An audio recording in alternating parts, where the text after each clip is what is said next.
Sometimes the most dangerous people in the room are the ones who blend in perfectly with the crowd. They don't announce themselves with loud voices or intimidating stares. They sit quietly, eat their lunch, and mind their own business. But beneath that calm exterior lies years of training that could end a life in seconds, experiences that would break ordinary minds, and a discipline forged in the world's most elite military units. What happens when someone mistakes that quiet strength for weakness? When a cocky recruit decides to make himself look big by picking on what he thinks is an easy target? The answer isn't always what you'd expect from Hollywood movies. Real warriors don't always fight back with fists. Sometimes the most devastating response comes not from violence, but from the complete destruction of someone's entire future with just a few well-placed words. This is the story of such an encounter. A story about respect, consequences, and the moment when someone learned that the most dangerous predators are often the ones who look like sheep. The cafeteria at Camp Pendleton buzzed with the usual chaos of hungry Marines grabbing lunch between training sessions. Conversations bounced off concrete walls, mixing complaints about morning PT with jokes about weekend plans. At table 7, tucked in the corner near the windows, sat a man who seemed to absorb the noise rather than contribute to it. James Mitchell looked like he could be anyone's older brother or maybe a high school teacher taking a break from grading papers.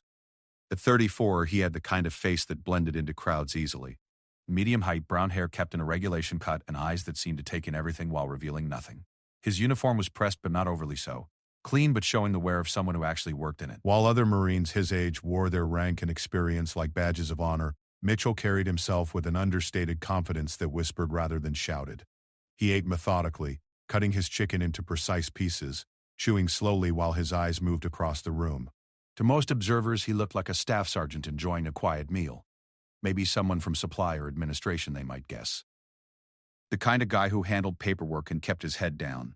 His table manners were better than most, and he actually used his napkin instead of his sleeve. Small details that marked him as different from the typical grunt, but not in any way that screamed special operations. 3 tables over, a different kind of Marine was holding court. Tyler "Tank" Morrison had earned his nickname through sheer size and an aggressive personality that filled whatever room he entered. At 22, he stood 6'4" and weighed close to 250 pounds of muscle earned through obsessive gym sessions and a diet that consisted mainly of protein powder and raw ambition. His voice carried across the cafeteria as he regaled his fellow recruits with stories that grew more impressive with each telling. Tank had arrived at Camp Pendleton 6 months earlier with dreams of becoming a Force Recon Marine. He'd been the star athlete at his high school in Texas, the guy everyone looked up to, the one who always got picked first for every team. Military recruiters had practically fought over him, and he'd chosen the Marines because he wanted to be part of the best, the toughest, the most elite fighting force in the world. But 6 months of training had been a harsh wake-up call. Tank had discovered that being big and strong wasn't enough when everyone else was also big and strong. His drill instructor seemed to take special pleasure in breaking down his cocky attitude, and his fellow recruits had grown tired of his constant boasting. He'd washed out of the preliminary Force Recon screening after just 2 weeks, relegated back to regular infantry training with wounded pride and a chip on his shoulder that seemed to grow heavier each day. "You guys should have seen the size of this fish I caught last weekend," Tank was saying, his hands spread wide to demonstrate. "Had to be 20 pounds easy. Fought me for 30 minutes before I finally reeled that monster in." The 3 other recruits at his table nodded politely, but their attention was clearly wandering. They'd heard variations of this story before, and it seemed to grow more spectacular each time Tank told it. One of them, a quiet kid from Vermont named Danny, glanced around the cafeteria as if looking for an escape route. Tank noticed the lack of enthusiasm from his audience and felt the familiar sting of being ignored. It was the same feeling he'd had increasingly often since his Force Recon washout. The same feeling he'd experienced when his drill instructor had told him he wasn't special, wasn't different from any other wannabe warrior who thought muscles made a Marine. His eyes swept the cafeteria, looking for something or someone to restore his sense of superiority. That's when he noticed Mitchell, sitting alone at his corner table, eating in silence. The older Marine looked soft to Tank's eyes, probably some rear echelon guy who'd never seen real action, the kind of Marine that warriors like Tank were meant to protect. "Look at that guy over there," Tank said, jerking his chin toward Mitchell's table. "Bet he's never been outside the wire. Probably spends his days pushing papers while real Marines do the fighting." His tablemates followed his gaze, and one of them, a recruit named Rodriguez, frowned. "Dude, maybe we should just mind our own business. That guy's got senior enlisted rank." "So what?" Tank's voice grew louder, fueled by frustration and the need to prove himself. "Rank don't mean much when you earn it filing reports. Look at him eating all proper with his napkin and everything. My grandmother has more warrior spirit than that desk jockey. The conversation at nearby tables began to quiet as Tank's voice carried. Several Marines glanced over, some with disapproval at the recruit's lack of respect, others with the morbid curiosity that comes from watching someone about to make a serious mistake. Mitchell continued eating, giving no indication that he'd heard the comments. His expression remained neutral, almost peaceful, as he worked through his meal with the same methodical precision he'd shown from the beginning. But anyone watching closely might have noticed the slightest pause in his chewing, a subtle shift in the way he held his shoulders. Tank, interpreting the lack of response as weakness, felt emboldened. The familiar rush of dominance began to flow through him. The same feeling he'd had in high school when facing down smaller opponents on the football field. This was his chance to reassert himself, to remind everyone who the real alpha was in this room. I'm telling you guys, that's everything wrong with today's military right there, Tank continued, his voice now loud enough to carry across half the cafeteria. Guys like that getting rank while warriors get passed over. When I make it through advanced training, I'm not going to forget who the real Marines are and who's just taking up space. The cafeteria had grown noticeably quieter. Conversations didn't stop entirely, but the volume dropped as more people became aware of the tension building in the room. A few senior enlisted Marines at other tables exchanged glances, clearly disapproving of the recruit's behavior, but not yet ready to intervene. Mitchell finished the last bite of his chicken and carefully placed his fork on his plate. He took a sip of water, wiped his mouth with his napkin, and then folded it neatly beside his tray. Every movement was controlled, deliberate, like someone performing a ritual he'd done thousands of times before. Then he stood up. The simple action somehow changed the entire atmosphere of the room. Mitchell wasn't particularly tall or imposing, but something about the way he carried himself as he rose from his seat commanded attention. He picked up his tray with the same careful precision he'd shown while eating and began walking toward the dish return station. His path took him directly past Tank's table. Tank saw the approach as an opportunity. Here was his chance to demonstrate his dominance in front of the entire cafeteria, to show these other Marines what real strength looked like. He pushed back from his table slightly, making sure his considerable bulk was clearly visible, and prepared to deliver what he imagined would be a devastating verbal blow to this soft-looking staff sergeant. As Mitchell drew closer, Tank could see details that had been invisible from across the room. The older Marine's hands, visible as he gripped his tray, were covered in small scars. His knuckles showed the telltale marks of someone who'd hit hard surfaces repeatedly. There was a thin white line along his jaw that looked like an old knife wound, and when he turned his head slightly, the fluorescent lights caught another scar disappearing into his hairline. But Tank was too caught up in his own adrenaline to process these warning signs. All he saw was an opportunity to reclaim his status, to prove that he belonged among the elite warriors he so desperately wanted to join. Mitchell reached the point where he would pass directly by Tank's chair. For just a moment, his eyes met the younger Marine's gaze. Tank expected to see fear, or at least concern, in those calm brown eyes. Instead, he saw something that made his stomach tighten, with an emotion he couldn't quite identify. Mitchell's eyes held the depth of someone who'd seen things that most people only had nightmares about. There was no anger there, no challenge or threat. Just a quiet assessment, like a scientist studying an interesting specimen.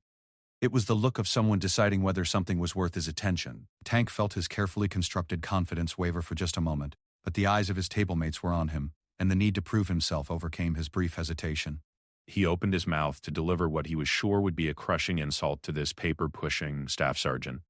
He had no idea that the quiet man walking past him had spent the last 12 years in the most elite special operations unit in the world. No idea that those scarred hands had eliminated targets in 17 different countries.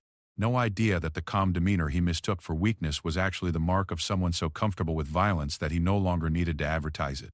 Tank was about to learn that sometimes the most dangerous mistake you can make is confusing a professional's restraint for an amateur's fear.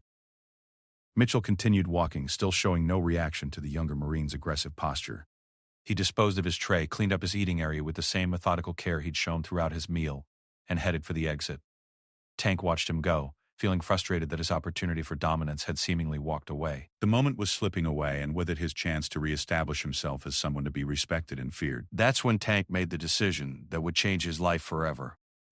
He stood up from his table, his chair scraping loudly against the floor, and called out across the now silent cafeteria, "Hey, Staff Sergeant, you dropping something when you walk away from a real Marine like that?"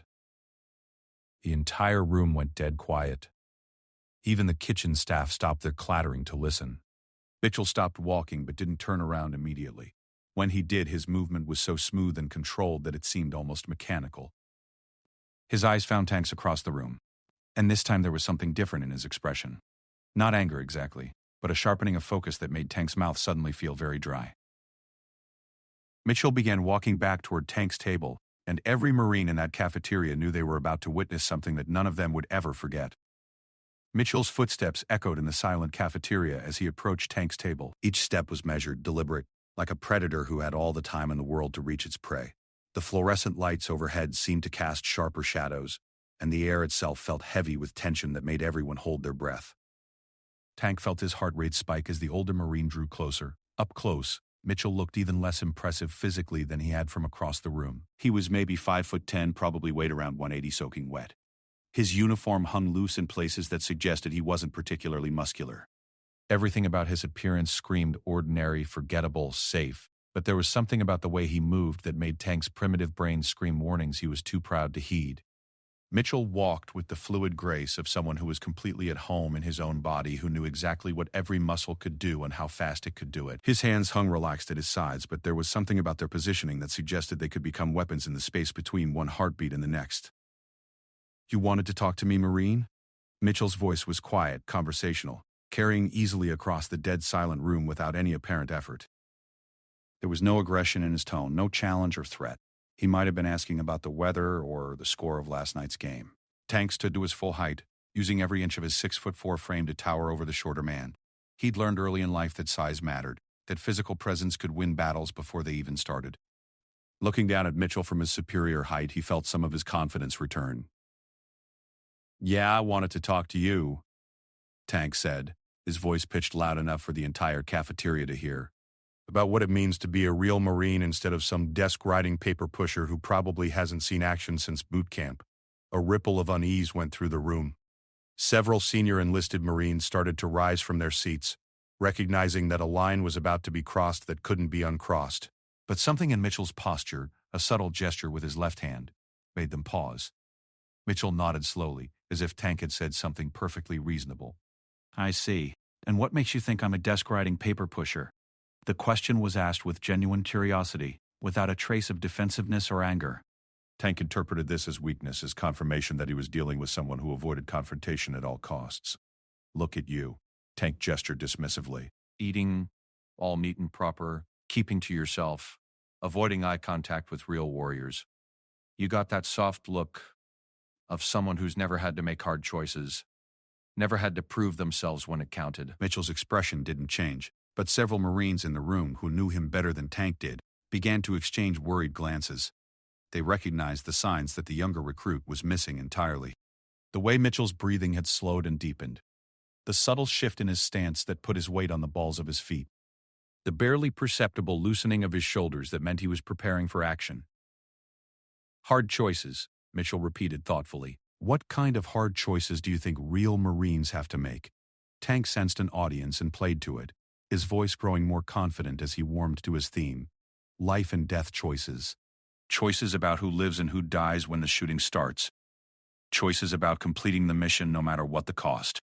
The kind of choices that separate the warriors from the wannabes. "Interesting perspective," Mitchell said. "Tell me, Marine, what's your name and unit?" "Tyler Morrison, and I'm going to be Force Recon. As soon as I get through advanced training." Tank puffed out his chest as he said it, as if the intention carried the same weight as the achievement. "Going to be Force Recon," Mitchell repeated. "But you're not currently Force Recon." Tank's jaw tightened. "I had a setback in the screening process, but that don't mean nothing. I'm twice the Marine most of these guys will ever be, including desk jockeys like you who probably never fired a shot in anger." Mitchell nodded again, that same infuriating calm acceptance of everything Tank was saying. "So you've fired shots in anger then?" "You've been in combat?" "I've been training for combat my whole life," Tank shot back, sensing a trap but too committed to back down now. "I've been preparing to be a warrior since I was old enough to understand what that meant. While guys like you were learning to type reports, I was learning to fight." "Training is important," Mitchell agreed. "Very important."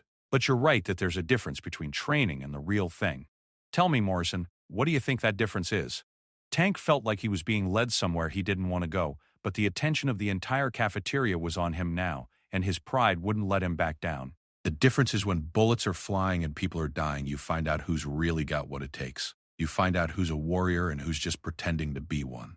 Exactly right, Mitchell said, and for a moment, Tank felt a surge of victory.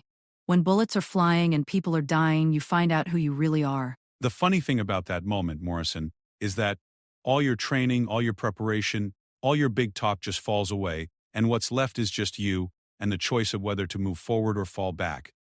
Mitchell took a single step closer, and somehow that small movement shifted the entire dynamic of the confrontation. Tank still towered over him physically, but the psychological balance had changed in ways that Tank couldn't understand but definitely felt. I had a teammate once. Mitchell continued in that same conversational tone. Big guy like you. Strong as an ox, brave as they come, absolutely convinced he was invincible. We were in Afghanistan, and our unit got hit by a roadside bomb. 3 men down, enemy fire coming from multiple positions, situation going to hell fast. The cafeteria was so quiet now that every word carried perfectly to the furthest corners of the room. Tank found himself leaning in slightly despite himself, caught up in the story despite his determination to maintain his aggressive stance. This teammate of mine, he made a choice in that moment. While everyone else was looking for cover, calling for support, trying to figure out the best tactical response, he just stood up and ran straight at the enemy position. No cover, no support, just pure aggression and determination. Tank felt a stirring of admiration for this unknown warrior who'd shown the kind of courage Tank was sure he possessed himself. That's what I'm talking about. That's what separates the real Marines from the pretenders. When it counts, you move forward, not back. You'd think so, wouldn't you? Mitchell's tone remained conversational, but there was something new in his eyes now. Something that made Tank's stomach tighten with unease. But you know what happened to my teammate when he made that choice? Tank waited, suddenly not sure he wanted to hear the answer. He got himself killed, and nearly got the rest of us killed too, Mitchell said simply, because courage without intelligence is just stupidity with better marketing. A real warrior doesn't just charge forward because he's tough. A real warrior makes the hard choice to do what's necessary for the mission and his team, even when that choice makes him look weak to people who don't understand what's really happening. The words hit Tank like a physical blow. He felt his carefully constructed image of himself as the alpha predator beginning to crumble, replaced by a growing suspicion that he was dealing with something far more dangerous than he'd realized. Sometimes, Mitchell continued, the hardest choice is knowing when not to fight. Knowing when to walk away from someone who's trying to provoke you, because fighting them would accomplish nothing except satisfying your ego. Knowing when to let someone think they've won, because the alternative would be destroying them in ways they're not prepared to handle. Love? Tank's mouth went dry as the full implication of Mitchell's words sank in. This wasn't a soft desk jockey backing down from confrontation. This was someone giving him a warning, a last chance to extract himself from a situation that had already spiraled beyond his control. But you know what, Morrison? Mitchell's voice dropped to barely above a whisper, but somehow every person in that room heard every word. Sometimes someone pushes so hard, disrespects the uniform and everything it stands for so completely, that walking away stops being an option. Tank felt sweat beginning to form on his forehead despite the air conditioning. Every instinct he possessed was screaming at him to apologize, to back down, to find some way to end this confrontation before it went any further. But he was trapped by his own image, his own need to appear strong in front of his peers. You trying to threaten me? Tank asked, his voice cracking slightly on the words. Mitchell smiled for the first time since the confrontation had begun. And that smile was the most terrifying thing Tank had ever seen. It was the smile of someone who knew exactly how this was going to end, and was almost sad about the inevitability of it. No, Morrison, Mitchell said softly. I'm trying to save you from yourself. But I'm starting to think you're not going to let me do that. Tank looked around the room and saw dozens of faces staring back at him. Some showed curiosity, others concern, but several showed something that made his blood run cold. Pity. They were looking at him like someone who'd just signed his own death warrant without realizing it. He had one last chance to walk away, to apologize and salvage what was left of his dignity. One final opportunity to avoid learning exactly who the quiet man at Table 7 really was. Instead, driven by pride and fear and the desperate need to prove himself, Tank made the worst decision of his young life. He threw a punch. Tank's right fist launched toward Mitchell's face with all the power that 250 pounds of muscle could generate. It was a straight, hard punch thrown by someone who'd won dozens of fights with similar haymakers. In Tank's experience, size and strength were usually enough to end confrontations before they really began. The punch never landed. Mitchell moved with a speed that seemed to defy physics, his body shifting just enough to let Tank's fist whistle past his ear. In the same fluid motion, he stepped inside Tank's extended reach and did something that happened too fast for most of the observers to follow clearly. Tank found himself face down on the cafeteria floor with his arm twisted behind his back in a position that sent lightning bolts of agony up to his shoulder. The entire sequence had taken maybe 2 seconds from the moment he threw the punch to the moment his cheek hit the linoleum. "Don't move," Mitchell said quietly, applying just enough pressure to Tank's trapped arm to make his point clear. "Don't even twitch." Tank tried to struggle, his pride refusing to accept what had just happened, but the slightest movement sent waves of pain through his shoulder that made his vision blur. He'd been in plenty of fights, but he'd never been controlled so completely, so effortlessly. The cafeteria erupted in chaos. Marines jumped to their feet, some moving closer to get a better view, others backing away to give the situation space to develop. Voices rose in excitement and confusion, but over it all, Mitchell's calm voice cut through the noise like a blade. "Attention on deck." The command was given in a tone that brooked no argument, and every Marine in that room snapped to attention immediately. The sudden silence was so complete that the only sounds were Tank's labored breathing and the hum of the air conditioning. "As you were," Mitchell said after a moment, releasing his hold on Tank and stepping back. "Morrison, get up." Slowly. Tank struggled to his feet, his face burning with humiliation and his shoulder throbbing from the brief but effective restraint. He wanted to charge again, to prove that the first outcome had been luck or a fluke. But something in Mitchell's stance warned him that a second attempt would end even worse than the first. "Let me guess," Mitchell said conversationally, as if nothing unusual had just happened. "You're wondering how a soft desk jockey learned to do that." Tank said nothing, but his expression made his thoughts clear enough. "The answer is training, Morrison. Lots and lots of training. The kind of training that force recon candidates go through if they make it past the initial screening. The kind of training that teaches you to end fights quickly and quietly without causing permanent damage to fellow Marines who don't know any better." Mitchell began to walk in a slow circle around Tank, his hands clasped behind his back like an instructor delivering a lecture. His voice remained calm and educational, but there was something in his demeanor that commanded absolute attention from everyone in the room. "See, Morrison, when you're part of certain units, you learn that the most dangerous enemies are often the ones who don't look dangerous at all. You learn that quiet competence beats loud arrogance every single time. You learn that real warriors don't need to advertise their capabilities because their actions speak louder than their words ever could." Tank's confusion was written clearly across his face. This wasn't how fights were supposed to go in his experience. When he dominated opponents in high school, they'd usually stayed down, humiliated and defeated. Mitchell seemed to be treating the entire incident as a teaching opportunity. "You want to know what my job really is, Morrison?" Mitchell asked, stopping directly in front of the younger Marine. "You want to know why I eat quietly by myself instead of telling war stories to anyone who'll listen?" Tank nodded, not trusting his voice. "I'm an instructor," Mitchell said simply. "I teach close-quarters combat to Marines who are training for special operations. Hand-to-hand, knife work, silent takedowns, room clearing, hostage rescue. I teach Marines how to kill people with their bare hands when a situation requires it." The words hit Tank like a physical blow. An instructor. He'd picked a fight with a special operations instructor, someone whose entire job was teaching the techniques that had just been used against him. "But that's just my current assignment," Mitchell continued. "Before this, I spent 12 years with SEAL Team 6. 12 years of missions that you'll never read about in newspapers or see in movies. 12 years of making the kind of hard choices we were discussing earlier." The cafeteria was so quiet that Tank could hear his own heartbeat pounding in his ears. SEAL Team 6, the most elite special operations unit in the American military. The guys who took out bin Laden. The ghosts who operated in the darkest corners of the world's most dangerous places. 17 countries, Morrison, Mitchell said, his voice taking on a harder edge. 53 confirmed kills. Missions ranging from hostage rescue to high-value target elimination. I've made choices that kept other Marines alive and choices that ended careers for people who thought they were tougher than they actually were. Tank felt his legs going weak. He'd called a Navy SEAL a desk jockey. He'd threatened to show a member of the most elite fighting force in the world what a real Marine looked like. He'd thrown a punch at someone who killed terrorists for a living. "The scars you can see," Mitchell gestured to his hands and face, "came from people who were actually trying to kill me. People who knew what they were doing and had every intention of ending my life. You threw a sloppy haymaker at someone who survived knife fights with trained killers. Mitchell stepped closer, and Tank found himself unconsciously stepping back despite trying to maintain his ground. Do you know why you're still conscious right now, Morrison? Why you're standing here having a conversation instead of waking up in the base medical facility? Tank shook his head, not trusting his voice.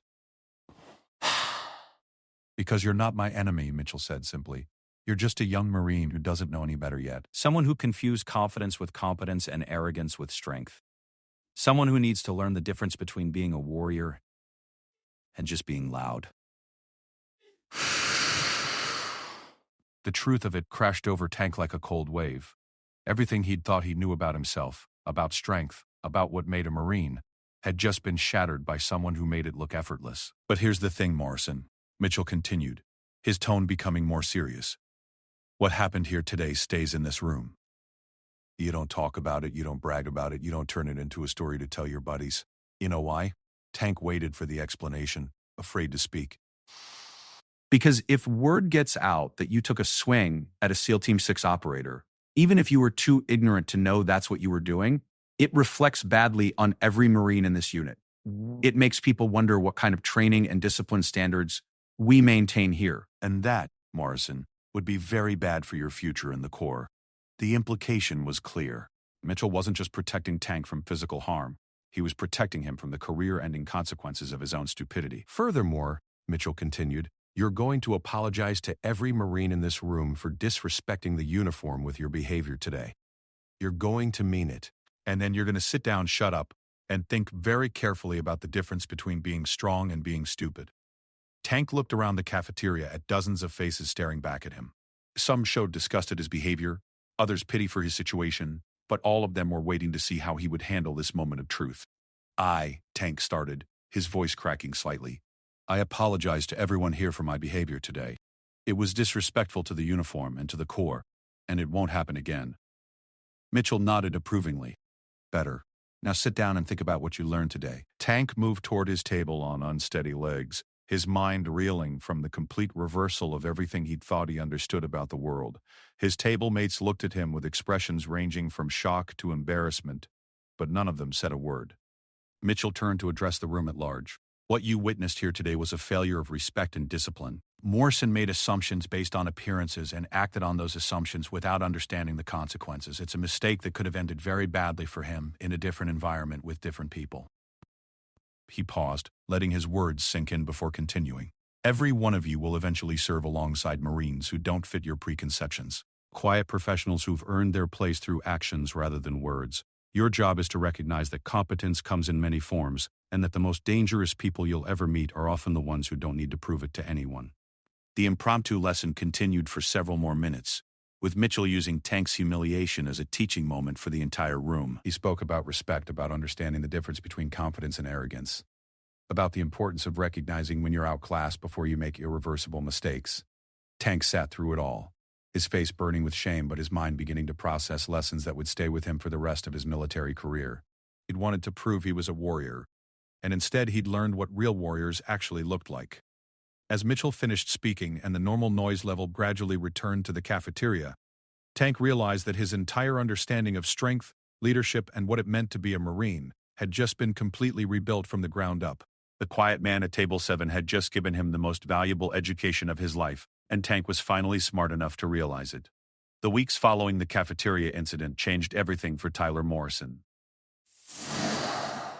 Word of what happened had spread throughout the base despite Mitchell's warning about keeping quiet, but not in the way Tank had expected. Rather than becoming a cautionary tale about the dangers of picking fights with the wrong people, the story had evolved into something more complex and ultimately more damaging to Tank's carefully constructed image. The Marines who'd witnessed the confrontation didn't talk about how quickly Tank had been taken down or how effortlessly Mitchell had controlled the situation. Instead, they focused on Tank's behavior leading up to the physical altercation. They talked about his disrespect, his assumptions, his complete failure to recognize what was standing right in front of him. Did you hear about Morrison? Became a common conversation starter in barracks around Camp Pendleton. Dude called a SEAL Team 6 operator a desk jockey and then tried to fight him when he got called out on it. The story took on a life of its own. growing more embarrassing for Tank with each retelling. Some versions had him crying after being taken down. Others claimed he begged for mercy. None of them portrayed him as the warrior he'd always believed himself to be. Tank found himself isolated in ways he'd never experienced before. The other recruits who'd once listened to his stories now avoided his table at chow time. Training partners requested different assignments when possible. Even his drill instructors seemed to look at him differently, their expressions carrying a mixture of disappointment and professional disgust that cut deeper than any physical punishment could have.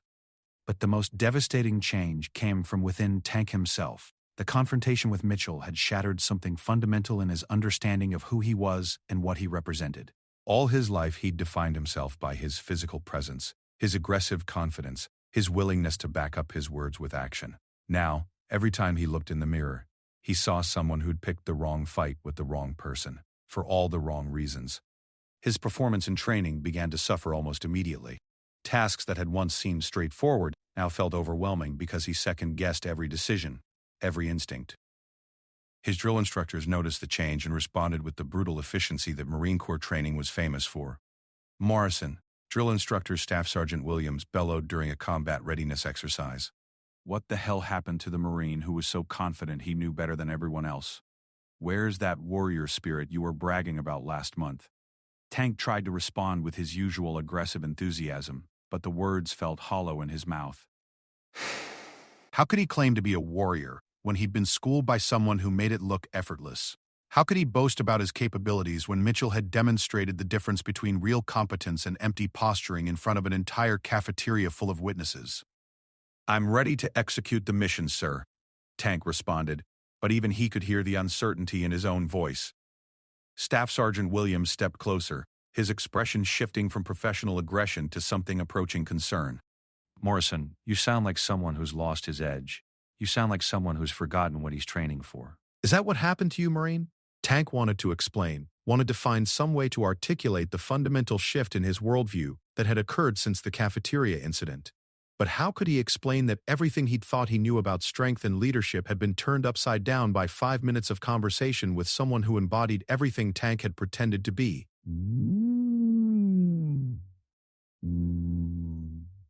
"No, sir," he said finally. "I'm still committed to becoming the best Marine I can be." "The best Marine you can be," Williams repeated slowly. "And what kind of Marine is that, Morrison? Because from where I'm standing, it looks like you've lost whatever fire you used to have. It looks like someone knocked the fight right out of you." The words stung because they contained enough truth to hurt. Tank had lost something in that confrontation, but he was beginning to realize it wasn't necessarily something he should want back. The aggressive arrogance that had defined him for so long hadn't made him a better Marine. It had made him the kind of Marine who disrespected his betters and embarrassed his unit. Meanwhile, Mitchell continued his routine as if nothing had changed. He still ate lunch at table 7, still maintained the same quiet professionalism that had initially fooled Tank into thinking he was an easy target. But now Tank understood what he was actually seeing when he watched the older Marine. Mitchell's calm wasn't the absence of strength. It was strength so complete and confident that it didn't need to be displayed. His quiet demeanor wasn't weakness. It was the controlled discipline of someone who'd learned to choose his battles carefully. His solitary lunch routine wasn't antisocial behavior. It was the preference of someone who'd earned the right to his own peace. Tank began studying Mitchell from a distance, trying to understand how someone could carry so much lethal capability while appearing so ordinary. He watched the way Mitchell interacted with other Marines, noting the subtle respect he commanded without demanding. He observed how Mitchell's presence seemed to calm situations rather than escalate them, how his quiet confidence made others want to measure up to his standard rather than challenge it. The more Tank learned, the more he realized how completely he'd misunderstood everything about what made a Marine truly dangerous. Mitchell's power came from competence, not posturing. His authority stemmed from earned respect, not demanded submission. His confidence was based on proven ability rather than empty boasting. 3 weeks after the incident, Tank finally worked up the courage to approach Mitchell directly. He found the SEAL instructor in the base gym during off-duty hours, working through a training routine that looked deceptively simple, but left Tank exhausted just watching it. "Staff Sergeant Mitchell," Tank said, his voice carrying none of the aggressive challenge that had characterized their first meeting. "Could I speak with you for a minute?"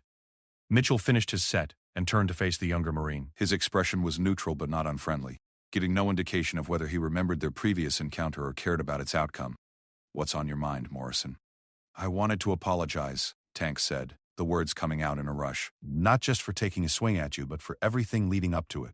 For disrespecting you and the uniform and everything you've earned through your service. I was way out of line, and I know that now. Mitchell studied him for a long moment, and Tank had the uncomfortable sensation of being evaluated by someone who could read far more than most people ever revealed. Apology accepted, Mitchell said finally. But I'm more interested in what you've learned than what you're sorry about. Tank took a deep breath, knowing this was his chance to prove that the last few weeks of self-reflection hadn't been wasted. I learned that I was defining strength all wrong, he said. I thought being a warrior meant being the loudest, most aggressive person in the room. I thought it meant intimidating people and making sure everyone knew how tough I was. But watching you, learning about what you've actually done, I realized that real strength is quiet. Real warriors don't need to prove anything to anyone because their actions speak for themselves. Mitchell nodded approvingly. That's a start. What else? I learned that respect has to be earned, not demanded. I was expecting people to treat me like a warrior before I'd actually done anything to deserve that treatment. I was living off potential instead of performance, and that's not how the real world works. Good, Mitchell said. And what are you going to do with these insights? Tank straightened unconsciously, his posture reflecting the military bearing that had been drilled into him since boot camp. I'm going to start over, Staff Sergeant. I'm going to focus on becoming competent before I worry about being respected. I'm going to earn my place instead of trying to demand it. Mitchell picked up his towel and began wiping down his equipment, his movements efficient and practiced. That's exactly what you should do, Morrison. But understand that starting over means accepting that everything you thought you knew about yourself might be wrong. It means being willing to fail and learn and fail again until you get it right. It means putting your ego aside and focusing on the mission and your teammates instead of your own image. I understand that now, Staff Sergeant. Do you? Mitchell's question carried a weight that made Tank reconsider his confident response. Because understanding it intellectually and living it when things get difficult are two very different things. When you're tired and stressed and someone challenges your authority or questions your competence, will you remember these lessons or will you fall back into old patterns? Tank considered the question seriously, recognizing the trap of overconfident promises. I hope I'll remember, Staff Sergeant, but I know I'll probably need reminding sometimes. I know I'll probably make mistakes while I'm learning to be better. That's the most honest answer you could have given, Mitchell said, approval clear in his voice. The fact that you recognize your own limitations means you're actually starting to develop the kind of self-awareness that real warriors need. Mitchell finished cleaning his equipment and prepared to leave, but he paused at the gym entrance and looked back at Tank. Morrison, you want some advice from someone who's made more mistakes than you've had hot meals? Absolutely. Stop trying to be impressive and start trying to be useful. Focus on being the kind of Marine your teammates can count on rather than the kind they have to work around. Master the fundamentals before you worry about the advanced techniques. And remember that every day is a chance to prove that you're better today than you were yesterday, even if nobody else notices. Mitchell left Tank alone in the gym, but his words echoed in the space long after his footsteps had faded. For the first time since the cafeteria incident, Tank felt something approaching hope. Not hope that he could return to his old self, but hope that he could become something better than he'd ever imagined possible. The journey from arrogant recruit to competent Marine was going to be longer and more difficult than Tank had ever expected. But for the first time, he had a clear understanding of what that journey actually required, and a role model who embodied everything he hoped to become. The quiet man at Table 7 had given him more than just a lesson in humility. He'd given him a roadmap to becoming the warrior he'd always claimed to be, but had never actually been. 6 months after the cafeteria incident, Tyler Morrison was a different person entirely, though the change hadn't come easily or without cost. The transformation from arrogant recruit to disciplined Marine had required him to tear down everything he'd built his identity around, and reconstruct it from the ground up, using principles he'd never understood before. The first month had been the hardest. Tank's ego, bruised and battered by his encounter with Mitchell, had fought against every lesson and correction. His instinct to dominate and intimidate had been so deeply ingrained that changing it felt like learning to breathe underwater. Every interaction with fellow Marines became a test of his commitment to becoming someone better than who he'd been. His drill instructors had noticed the change immediately, but not all of them had been pleased about it initially. The Marine Corps thrived on controlled aggression and competitive spirit, and Tank's sudden shift toward quiet competence had looked suspiciously like broken spirit to some observers. Morrison, drill instructor Staff Sergeant Williams, had called during a training exercise in Tank's second month of transformation. The last thing into the class is the best of it ever had before. You're moving like someone who's forgotten how to fight. Where's that fire I used to see? But Tank had learned to distinguish between destructive aggression and purposeful intensity. Instead of responding with his old bravado, he'd focused on executing the training exercise flawlessly, demonstrating competence rather than claiming it. Fire's still there, Staff Sergeant, Tank had replied calmly. Just burning cleaner now. Williams had studied him with the eye of someone who'd seen hundreds of recruits come and go, recognizing something different in Tank's demeanor that he couldn't quite categorize. Show me what that means, Marine. What followed had been Tank's best performance in months. Not because he'd been more aggressive or louder than his peers, but because he'd been more focused, more precise, more aware of his teammates and the mission requirements. He'd moved through the exercise like someone who understood that individual excellence meant nothing if it didn't contribute to team success. The change hadn't gone unnoticed by his fellow recruits either, though their reactions had been mixed. Some had been suspicious of his transformation, assuming it was temporary or strategic. Others had been relieved to work with someone who no longer treated every interaction as a dominance contest. Rodriguez, one of the Marines who'd been at Tank's table during the original incident, had been the first to comment directly on the change. Man, Morrison, you're like a completely different person, Rodriguez had said during a break between training sessions. What happened to you? Tank had considered several responses before settling on honesty.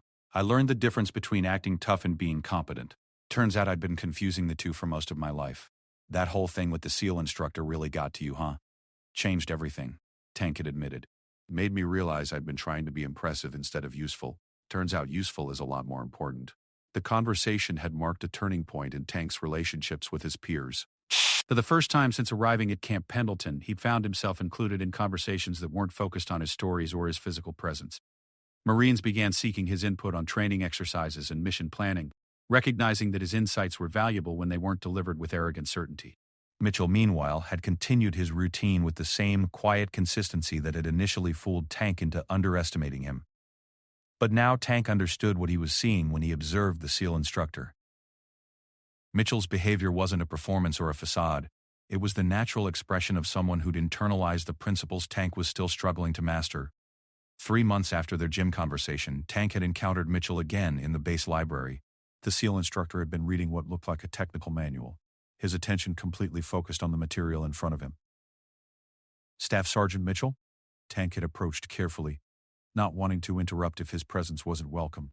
Mitchell had looked up from his reading, his expression neutral but not unfriendly. Morrison, how's the transformation coming along?